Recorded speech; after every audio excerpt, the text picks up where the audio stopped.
people began pulling alert some 30 years ago. On 1 October of 1957, we started the Alert Force commitment. And as you know, SAC Alert has become the cornerstone of America's deterrence. And SAC men and women have fought and won the war of deterrence every hour and every day for those 30 years. Because of what SAC Alert crews do, including members of the active Air Force, the Air National Guard, and the Reserve Forces, and what their predecessors have done, the American people remain free to enjoy the freedoms and the opportunities available to all of us in this great nation of ours. And it's not just the air crews and the missile crews who contribute to the national security. It's everybody that's in SAC, because whether you're directly or indirectly involved, you end up supporting our alert crews and carrying out their mission. And it's also the SAC families who share the sacrifices and endure the long hours and understand the pressures. And as our great nation moves forward toward the 21st century, it's important for everyone in SAC to understand the continuing importance of the alert commitment and why it began and the evolution of the past 3 decades, and why our people who pull alert and those who support the people that pull alert will continue to guard this nation and be on freedom's front line. As you're going to see in the following scenes, the SAC Alert Force has a rich and diverse heritage, a heritage for which all SAC people can be enormously proud. Throughout most of its first decade, Strategic Air Command operated from safe sanctuaries located in the United States. In the mid-1950s, the threats posed by growing Soviet forces and the potential for surprise attack demanded immediate attention. General Curtis E. LeMay understood the necessity for an immediate retaliatory response to Soviet aggression. He also knew that to respond effectively, SAC had to protect the strategic forces from surprise destruction on the ground. SAC planners proposed to keep SAC's bombers and tankers on alert with weapons loaded and crews ready for immediate takeoff. Their goal was to place 1/3 of the command's aircraft on ground alert at all times. On 1 October 1957, as SAC units were preparing to put their forces on alert at several bases in the continental United States and overseas, General Thomas S. Power wrote a memorandum to each member of the SAC Alert Force. As a member of SAC's Alert Force, you are contributing to an operation which is of the utmost importance to the security and welfare of this nation and its allies in the free world. As long as the Soviets know that, no matter what means they may employ to stop it, a sizable percentage of SAC's strike force will be in the air for the counterattack within minutes after they have initiated aggression. They will think twice before undertaking such aggression. For this reason, it is my considered opinion that a combat-ready alert force of adequate size is the very backbone of our deterrent posture. As we moved into the 60s, the 576th Strategic Missile Squadron at Vandenberg Air Force Base, California, placed this nation's first intercontinental ballistic missile, an Atlas D, on alert. The 702nd Strategic Missile Wing at Presque Isle Air Force Base, Maine, also succeeded in placing the first Snark missile on alert on 18 March of the next year. These events foreshadowed a trend that would continue to the present day. Missiles, both ground-launched and aircraft-launched, would be major contributors to the alert force and the strategic deterrence equation. Strategic Air Command planners had not been content to protect their forces merely by ground alert. In the late 50s, General Power reported to Congress that we in the Strategic Air Command have developed a system known as airborne alert, where we maintain airplanes in the air 24 hours a day, loaded with bombs, on station, ready to go to target. I feel strongly that we must get on with this airborne alert. We must impress Mr. Khrushchev that we have it and that he cannot strike this country with impunity. In early 1961, SAC announced that B-52 bombers were conducting airborne alert training. Yet another initiative designed to preserve and protect the nation's nuclear muscle got underway in the early 60s. Midsummer 1960, Strategic Air Command began testing the Airborne Command Post at Offutt Air Force Base, Nebraska. Once airborne, the Looking Glass mission was to serve as an alternate command post, one that could assume control over the SAC combat force in the event an enemy attack destroyed the underground command facility at Offutt and other command posts co-located with numbered Air Force headquarters. A SAC general officer and a team of controllers and communications experts manned each flight. Continuous airborne command post operations commenced in early 1961 with Lieutenant General John P. McConnell serving as the first SAC Airborne Emergency Action Officer. Continuous airborne command post operations with associated communications relay aircraft continue to this day. Shortly after becoming president, John F. Kennedy announced a new defense posture. His purpose was to strengthen the nation's military posture in light of Soviet technological advances and worldwide political initiatives. The new posture had a direct bearing on Strategic Air Command because it raised the ground alert level to 1/2 of the command's bombers and tankers. SAC attained 50% alert in July 1961. The strength projected by a higher alert rate was reinforced by the introduction of several new weapon systems. The Titan missile joined the alert force in early 1962 when the 724th Strategic Missile Squadron at Lowry Air Force Base, Colorado, put the first Titan I on alert. In September of the same year, the B-58 Hustler began alert duty with the 305th Bombardment Wing at Bunker Hill Air Force Base, Indiana. The organizational adjustments and deployments of new weapon systems proved timely during late 1962. President Kennedy addressed the nation on October 22nd and announced the presence of Soviet intermediate-range ballistic missiles in Cuba. He placed an arms quarantine against shipments bound for Cuba and demanded the removal of the missiles already delivered. Prior to his speech, SAC had begun to intensify its readiness posture.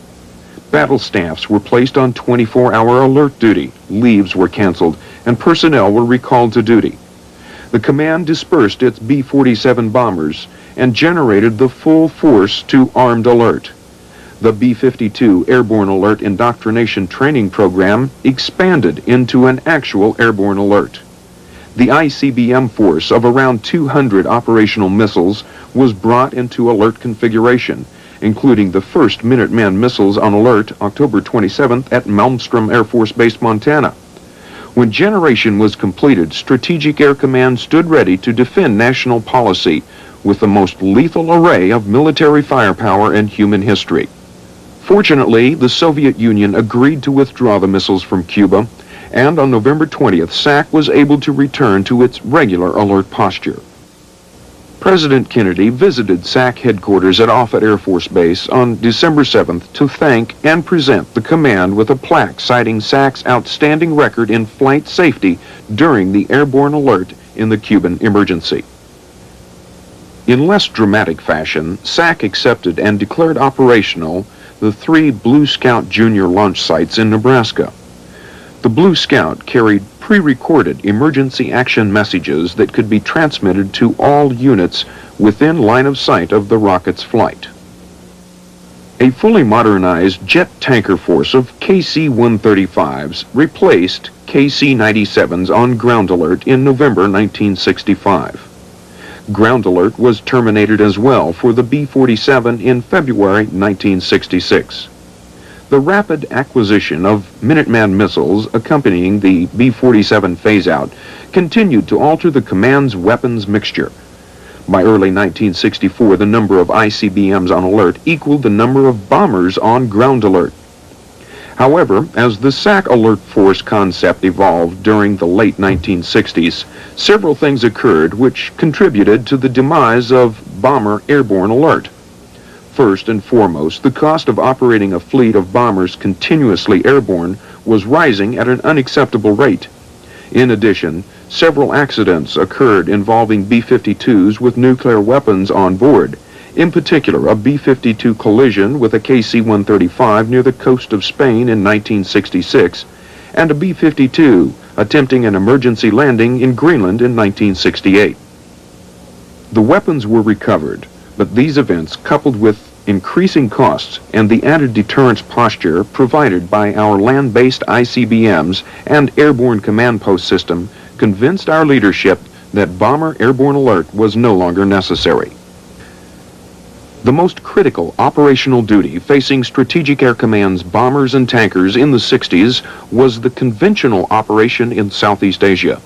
The command's primary mission remained strategic deterrence, but alert operations for aircraft units became increasingly more difficult as the war drained the command's assets. SAC crew members frequently found themselves rotating between combat tours in Southeast Asia and tours in the United States that were filled with alert duty. The war also placed a premium on maintenance and logistics personnel. Such circumstances evoked an extraordinary effort from the members of Strategic Air Command, both in the theater of combat and on the alert line. Amid such trying circumstances, Strategic Air Command continued to credibly perform its primary mission. It was aided in this effort by the continued growth of its missile force. The first Minuteman II went on alert at Grand Forks Air Force Base, North Dakota in 1966. And at Minot Air Force Base, North Dakota, the first Minuteman III was placed on alert in 1970. Although the B-58 left the SAC inventory, the FB-111 assumed alert duty at Plattsburgh Air Force Base, New York in 1971. SAC's short-range attack missile added a more lethal punch to the bomber force when it went on alert in 1972 at Griffiths Air Force Base, New York. There were other positive developments as well. The Airborne Launch Control System, developed to provide SAC with a means to launch land-based Minuteman missiles from commands given in the Airborne Command Post aircraft, became a reality. In early 1967, SAC successfully tested the system by launching a Minuteman II from Vandenberg Air Force Base, California. The first Emergency Rocket Communication System, or ERCS, became operational in late 1967 when technicians installed the system on a Minuteman II missile at Whiteman Air Force Base, Missouri. ERCS vastly improved SAC's ability to transmit command control messages to its forces. The new system also made the Blue Scout Junior rocket system obsolete, and as ERCS was deployed, SAC deactivated the 3 Blue Scout sites in Nebraska. Shortly after the conclusion of the war in Southeast Asia, Strategic Air Command was pressed into action on behalf of national policy. Tensions in the Middle East had erupted once again into open conflict. In support of U.S. interests, the Joint Chiefs of Staff directed SAC to a higher readiness posture. SAC's generated forces stood ready from 24 to 25 October 1973 and were able to achieve their objective without combat. Strategic Air Command gained a new responsibility in 1975 when Headquarters Air Force transferred the 1st Airborne Command and Control Squadron from the jurisdiction of Headquarters Command at Andrews Air Force Base to Offutt Air Force Base. SAC also acquired the unit's E-4 aircraft, which served as the National Emergency Airborne Command Posts. From 8 to 16 July 1979, SAC exercised for the first time every phase of its role in the single integrated operational plan short of nuclear warfare. Global Shield 79 was one of the most comprehensive exercises in SAC history. It featured the generation of hundreds of bombers, tankers, and missiles to alert. Aircraft and ground support teams dispersed to pre-selected bases and flew sorties over radar bomb-scoring sites. That first Global Shield has continued to serve our deterrent capability in the form of an annual Global Shield exercise. The Strategic Modernization Program of the 1980s brought significant improvement to SAC's warfighting abilities. The 416th Bombardment Wing at Griffiths Air Force Base, New York, placed the command's first air-launched cruise missile on alert in late 1982. Dyess Air Force Base, Texas, hosted the first B-1B alert line in 1986, when the 96th Bombardment Wing put SAC's newest strategic bomber on alert. 9 days later, the 90th Strategic Missile Wing placed the first of SAC's 10 war-headed Peacekeeper missiles on alert at F.E. Warren Air Force Base, Wyoming. Well, as you've seen, SAC has improved our capability to carry out our mission. We've upgraded our existing weapon systems, and we are bringing on new weapon systems.